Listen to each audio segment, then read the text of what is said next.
मेरे ज़हन में उनका मुस्कुराता हुआ चेहरा चमक उठा और उनकी एक बहुत मासूम मुस्कुराहट थी, जो आपको मेस्मराइज कर देती थी। लोग जो है वो जब कल उनका उनका देहांत हुआ तो दुनिया भर से मुझे मैसेजेस आने शुरू हो गए। पंकज, देखिए अपना नीरज जी, मुझे इस बात का अंदाज़ा ही नहीं था कि ये काफ़ी वक्त से बीमार थे। कल अचानक मुझे ये खबर मिली कि वो नहीं रहे। तो जब मुझे पहले मर्तबा वो कानों तक वो खबर पहुंची तो मेरे जहन में उनका मुस्कुराता हुआ चेहरा चमक उठा और उनकी एक बहुत मासूम मुस्कुराहट थी, जो आपको मेस्मराइज कर देती थी। और फिर वो ऐतिहासिक क्षण याद आ गया जब हमने उनके साथ में चिट्ठी आई है, जो नाम फिल्म का गाना था, जो संजय दत्त पे फिल्माया गया था और अमृता जी पे फिल्माया गया था। और पंकज जी से हमने कहा था ये आप गाना गाएं। तो पहले शुरुआत में वो थोड़े वो हेजिटेंट थे कि भाई मैं फिल्म में एक्टिंग नहीं कर पाता हूँ, मैं तो सिंगर हूँ, मैं महफिलों में गाता हूँ। तो मैंने कहा आपको वही करना है पंकज जी जो आप महफिलों में करते हैं, आप बिल्कुल वहाँ पर आके बिराजिए और हम आपसे ये गाना गवाएंगे। और आपको वो गाना है जैसे आप महफिलों में गाते हैं या स्टेज पे परफॉर्मेंस में गाते हैं। तो मुझे याद है कि वो बिल्कुल एक नर्वस न्यू कमर की तरह थे। और जाहिर है क्योंकि हमारा एक ओहदा था और हमारी एक पहचान थी, तो वो उनको लगा था कि शायद मैं ये निभा नहीं पाऊँगा जो ये उम्मीद करते हैं। मगर उन्होंने हमारी एक्सपेक्टेशन से ज़्यादा हमें परफॉर्म करके दिखाया। और उस उनकी जो खास बात थी। 38 साल पहले की फिल्म है ये। हाँ, और ये गाना तो आम फिल्म का गाना चिट्ठी आई है, जब आपने उनको सुना होगा, ये लक्ष्मीकांत प्यारेलाल जी का संगीत था। कैसे उनकी, मैं सिर्फ वो पुरानी यादें थोड़ी ताज़ा करना चाहता हूँ, कैसे अप्रोच हुआ था, कैसे कल्टीवेट हुआ था, थोड़ा सा अगर आप हमें बता दें। देखिए एक तो ये बख्शी साहब को मैं झुक के सलाम करता हूँ कि ये गाना निकला उनके दिल से।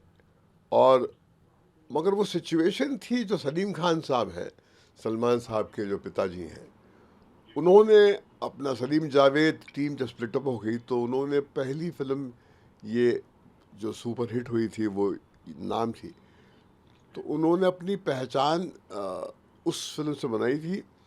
तो उनको लगा कि एक बहुत ही इम्पोर्टेंट सेकंड हाफ में एक ड्रामेटिक मोमेंट है फिल्म का, जिसको सही तो जिसकी गहराई में उतरने के लिए हमें कोई गाना चाहिए जिसके वजह से वो किरदार जो है संजय दत्त का जो है, जो ड्रग माफिया के साथ जाके मिल गया है पैसा कमाने के लिए, घर में कुछ रोटी के लिए कुछ प्रोवाइड करने के लिए, अ, उसके दिल में परिवर्तन कैसे होता है। तो परिवर्तन के लिए उसे उस उस वो एक गहराई में पहुंचाना बहुत ज़रूरी है।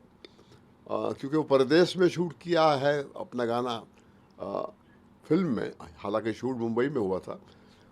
तो वो सलीम खान साहब का जीनियस, आनंद बख्शी साहब की राइटिंग, लक्ष्मीकांत प्यारेलाल जी का जो स्कोर, और फिर संजय दत्त की एक प्यास, उसकी एक तड़प, क्योंकि वो ड्रग रिहैबिलिटेशन के एक फेज से गुजर के आए थे और उनके अंदर एक ऐसी तड़प थी कि मैं कहीं पर अपनी एक पहचान बनाऊं, क्योंकि तब तक उन्होंने बहुत शर्मिंदा किया था अपने पिताजी को और अपनी माता जी को।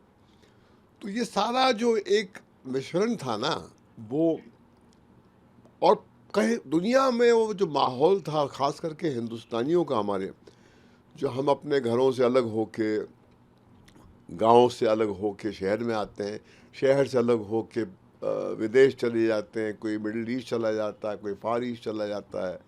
मगर वहाँ जाकर आप अपने वतन को, अपने मुल्क को, अपने देश को अपने अंदर से निकाल नहीं पाते, अपनों को। अब वो ज़माना नहीं था जब व्हाट्सअप होता था या वीडियो कॉल्स हो सकते थे जो आज के दौर में के जनरेशन को टेक्नोलॉजी के ज़रिए हासिल है। तो चिट्ठी आई है ने वो एक एक तरफ जो है वो जो विरहा की एक फीलिंग होती है, अपनों से अलग हो के जो एक एहसास सबके दिल में था, वो उसने एक जोड़ने का काम किया। मुझे याद है कि हम जहाँ जहाँ जाते थे, लंदन जाते थे या मिडल ईस्ट जाते थे, तो वहाँ भी और यहाँ भी मुझे याद है कि पहले मर्तबा जब गाना रिकॉर्ड हुआ था तो मैंने ये गाना सुनाया था गा के एक टैक्सी ड्राइवर को, जो उत्तर प्रदेश का था। उसने गाड़ी रोक के ऐसा बिलक बिलक के रोया, उसने मुझसे पैसे नहीं लिए। उसने कहा मैं जी आपसे किराया नहीं लूँगा, क्योंकि आपने मेरा मेरा मेरा दिल जो है उन एहसासों से भर दिया जिसको मैं अपनी ज़बान तक ला नहीं पा रहा था, जो मैं उंडेल नहीं पा रहा था। आज मेरी आँखों से वो एहसास जो है बहे इस गाने के कारण। तो आज भी लोग जो है वो, जब कल उनका उनका देहांत हुआ तो दुनिया भर से मुझे मैसेजेस आने शुरू हो गए कि उस गाने ने कितना अहम रोल प्ले किया है उनकी ज़िंदगी में। कभी वो बचपन में उन्होंने फ़िल्म देखी थी या काम करते वक्त फ़िल्म देखी थी उन्होंने। और सबसे कमाल की बात इस फिल्म गाने की ये है, पिक्चराइजेशन की, कि अक्सर क्या होता है जब हमको क्राउड का रिएक्शन देना पड़ता है जो जूनियर आर्टिस्ट का, तो उनको इमोशनल स्तर तक ले जाना, जहाँ पर आपके मेन किरदार हैं जो मंझे हुए कलाकार होते हैं, उस बड़ा मुश्किल काम होता है, बड़ी जद्दोजहद करनी पड़ती है। मगर वो गाना हमने बजाया तो वो जो जूनियर आर्टिस्ट भी इतनी आसानी से उनकी आंख भर आती थी कि वो गाने में कुछ था, उसकी एक रूह थी। देखिए, इतने सालों बाद में अगर कोई गाना आपके जहन में इस तरह अपनी पहचान बनाए रखता है तो कुछ गाने में एक सत्य होता है, और सत्य कभी उस पर झुर्रियाँ नहीं पड़ती, सत्य कभी मुरझाता नहीं है। वो इंसान की तड़प से उसका एक रिश्ता है, और ये गाना अमर है, और ये पंकज उधास जी की देन है। और मेरा सौभाग्य है कि मेरी मुलाकात उनसे हुई और उन्होंने नाम को उस मुकाम तक पहुंचाया जहां वो पहुंची है, क्योंकि इस गाने के कंधों पर सवार होके इसने गोल्डन जुबली का एक सेलिब्रेशन फंक्शन जो है हमें महसूस कराया। आज 4 दशक लगभग पूरे होने जा रहे हैं। मैं कोविड से 1 डेढ़ साल पहले पंकज जी से मिला था। वो बोलते थे नीरज, कभी भी ये गाने के बिना मेरा प्रोग्राम आज भी खत्म नहीं हुआ। इस गाने के बिना मेरा कोई कंसर्ट है ही नहीं जो मैंने ऐसा कॉन्सर्ट किया हो। लोग ऐसी डिमांड करते हैं कि एक बार चिट्ठी आ जाओ, और इस गाने को कभी भी बिना रोए, बिना आंखों में आंसू लिए आपको लहराई को भी रुलाया है, और हिंदुस्तान में रहने वाले उन लोगों की याद करके होते हैं जिनके अपने बाहर गए हुए। आज चिट्ठी पत्री का जमाना नहीं है, फिर भी गाना आज भी बज रहा है बंदा।